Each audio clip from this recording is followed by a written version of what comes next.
یہ جو ہے نا جی اصل میں آج کل جو ہے وبا آ گئے ہیں، بڑے پڑھے لکھے لوگ سمجھدار لوگ جو ہیں سارے سود کھاتے ہیں۔ کوئی ایک بینک بھی نہیں ہے آپ کے پاس جو سودی کاروبار نہ کرتا ہو۔ ابھی اللہ پاک نے مسلمانوں کو توفیق دی ہے کہ انہوں نے اسلامی بینک قائم کیے ہیں، لیکن چند ایک ہیں، وہ ساری ملک کی ضرورت تو پوری نہیں کر سکتے۔ ابھی ان میں بھی کچھ چیزیں کم ہیں شریعت کے اصول کے مطابق، لیکن پھر بھی شکر ہے 80% تو آ گئے نا۔ اچھا، اور پھر یہ جو جدید پڑھا لکھا طبقہ ہے نا، وہ کہتے ہیں جی سود میں اور تجارت میں کیا فرق ہے؟ سود میں بھی تو آدمی پیسے کماتا ہے، تجارت میں بھی پیسے کماتا ہے۔ یہ عجیب بات ہے کہ اسلام میں تجارت حلال ہے اور سود حرام ہے۔ ان جاہلوں سے پھر یہ کہا جائے کہ جی بہن اور بیوی میں کیا فرق ہے، دونوں ہیں تو عورتیں۔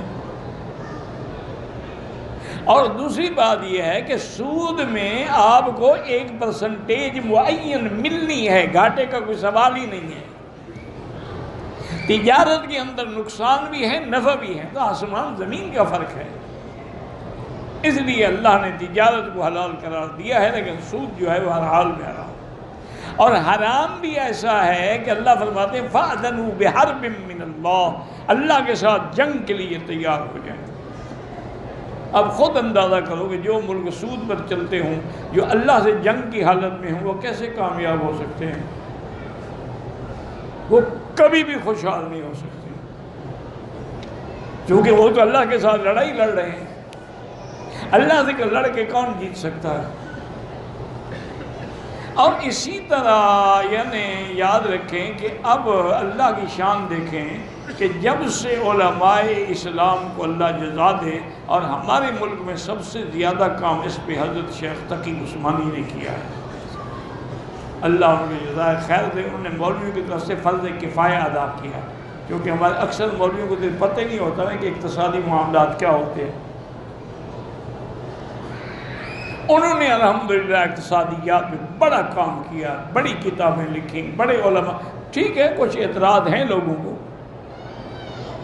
لیکن پھر بھی الحمدللہ تقریباً 80% وہ خالص اسلامی۔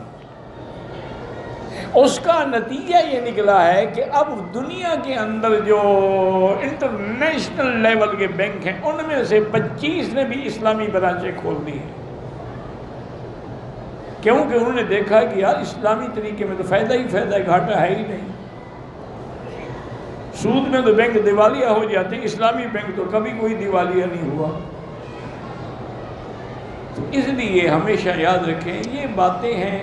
کسی نے کہا جی رجم جائز نہیں، کسی نے کہا جی سود حلال ہے، کسی نے کچھ، اللہ ہدایت دے، اور ہم کیا کریں۔